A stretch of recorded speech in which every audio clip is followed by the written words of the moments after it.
Hello everyone, जय हिंद। मैं हूं doctor Prashant Jagtap, former assistant commandant Central Industrial Security Force and top educator on Unacademy platform for CAPF assistant commandant examination and best selling author for McGraw Hill's publication for CAPF assistant commandant examination books. Amazon और Flipkart पे आप मेरे books ले सकते हो, उनको review कर सकते हो, खरीद सकते हो, जो सीएपीएफ असिस्टेंट कमांडेंट एग्जामिनेशन के लिए है।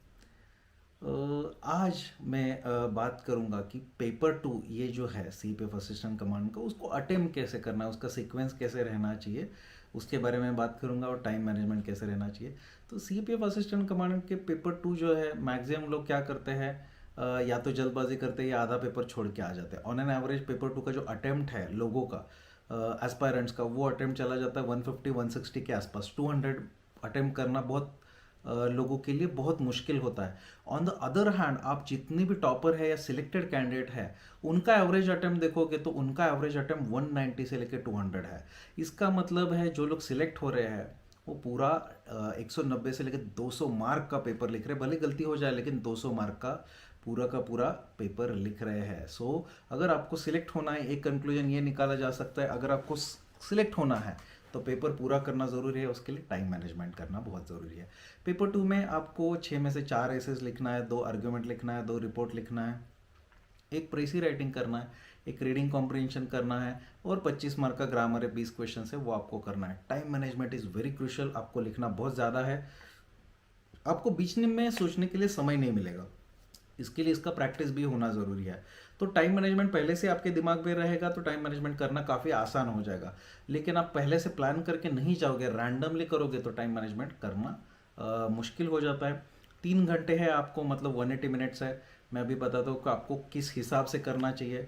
इसके सबसे कॉमन तरीका जो टॉपर्स सभी यहाँ पे इस्तेमाल करते हैं, तो वो है कि when ever you get your paper two, you should start with grammar. सबसे पहले आपने ग्रामर करना चाहिए। उसके पीछे कुछ रीज़न है।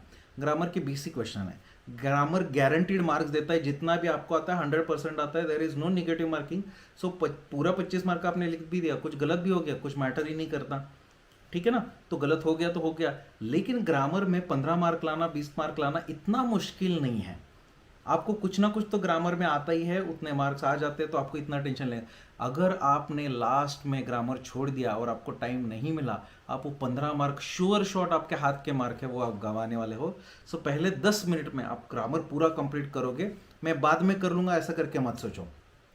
और जब भी जो भी क्वेश्चन को आप हाथ लगा रहे हो उसको कंप्लीट करना है, आधा कुछ भी क्वेश्चन को नहीं छोड़ना है। एक ऐसे मैं बाद में कर लूंगा, कुछ बाद में नहीं होने वाला। सो जो सीक्वेंस में कर रहे हो, ग्रामर पूरा ए टू जेड 20 क्वेश्चन है। ए पार्ट में 10 सब क्वेश्चन है, बी पार्ट में 5 सब क्वेश्चन है, सी पार्ट में 5 सब क्वेश्चन है। सभी के सभी पहले 10 मिनट में ग्रामर कंप्लीट कर देना। उसके पास आपके पास 2 चॉइसेस है। उसके बाद 2 चॉइसेस ये है कि या तो आप रीडिंग कॉम्प्रिहेंशन और प्रेसी राइटिंग वाला पार्ट पहले अटेम्प्ट करो।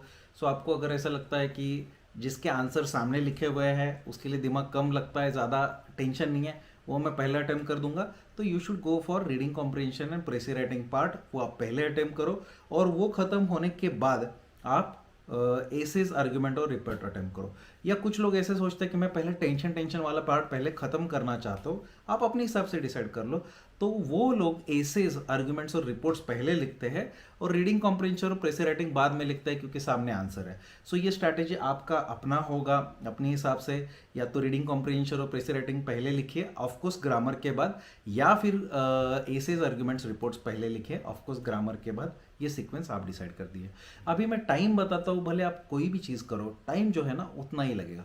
फॉर एग्जाम्पल, एक ऐसे आपका 20 मिनट में होना चाहिए। 20 मिनट में आप ऐसे कैसे अटेम्प्ट करोगे?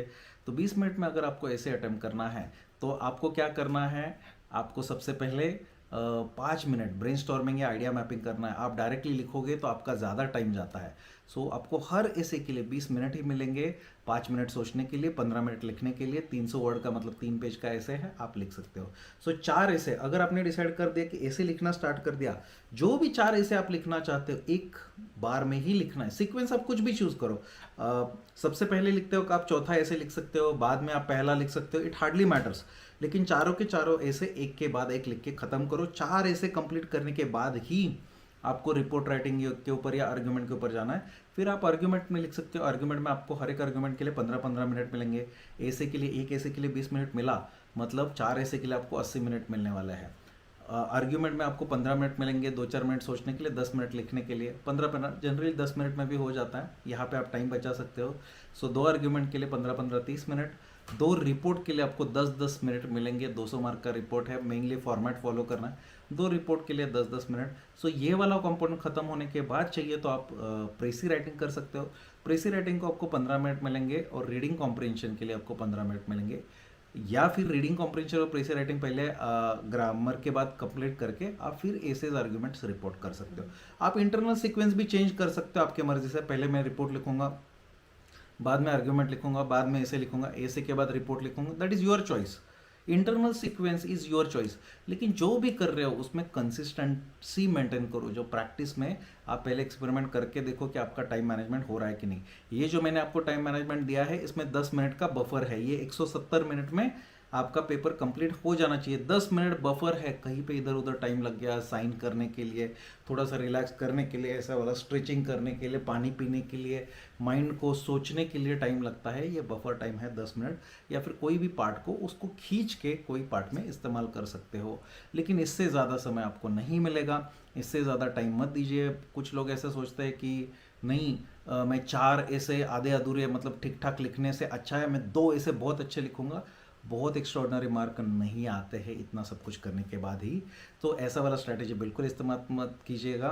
चारों के चारों ऐसे मतलब 200 मार्क का पेपर पूरा लिखना है, भले आप एवरेज लिख दो, आपके सिलेक्ट होने के चांसेस बहुत ज़्यादा बढ़ते हैं। और पेपर 2 में अच्छा स्कोर में आप देखोगे, पिछले साल का 2020 का रिजल्ट निकाल के देखो, आपको पता चलेगा एवरेज लोगों के मार्क्स जो है ना 85 के ऊपर ही है पेपर 2 में। सो दिस मीन्स दैट जो लोग सिलेक्ट होते हैं 85 के ऊपर मार्क है, तो आपको 85 के ऊपर ऑन एन एवरेज में बता रहा हूँ मार्क्स लाने पड़ेंगे। इससे नीचे कम मार्क्स होने से चलेगा क्या? यस चलेगा, 70 मार्क भी चलेगा, लेकिन ये 15 मार्क आपको पेपर 1 में कॉम्पेंसेट करने पड़ेंगे। सो 140 कट ऑफ है, और तो वो 15 मार्क आपको अपने कैटेगरी के हिसाब से वहाँ पे आपको 155, 160, 170 मार्क होने चाहिए, तभी जाके आपको एश्योरेंस मिलेगा कि आप ये कम मार्क्स लाने से भी पेपर 2 में चलेगा। लेकिन पेपर 2 एक या सीएपीएफ का पेपर 1 ये अलग लेवल का लड़ाई है। इसके बारे में मैं दूसरे आने वाले वीडियोस में बताऊंगा कि यहाँ पे एक एक मार्क क्यों मैटर करता है। ठीक है। सो पेपर 2 जब भी आप प्रैक्टिस कर रहे हो, अभी हर संडेज को अनअकैडमी के ऊपर भी हमारे टेस्ट चल रहे हैं, हमारे बैचेस भी चल रहे हैं, जब आप प्रैक्टिस कर रहे हो तो ये 3 घंटे का फॉर्मूला पक्का इस्तेमाल कीजिएगा। अननेसेसरीली अपने आप को टाइम देना अवॉइड कीजिए। बहुत सारे कैंडिडेट्स का ऐसा मानना है कि सर मुझे टाइम ज़्यादा लगता है, लगता नहीं है, आप दे रहे हो टाइम, आप उसको टाइम कम देना शुरू कर दो। आपका दिमाग जो है वो बहुत शार्प है, वो उतने टाइम में मैनेज करना सीख जाएगा। आप उसको ज़्यादा टाइम दोगे तो ज़्यादा टाइम लगने वाला है। इट इज़ लाइक आपको कोई भी काम करने के लिए बोला, समझो एक रूम का सामान दूसरे रूम में रखना है, तो आपको बोल दिया आपके पास 2 दिन है, आप 2 दिन लगाओगे।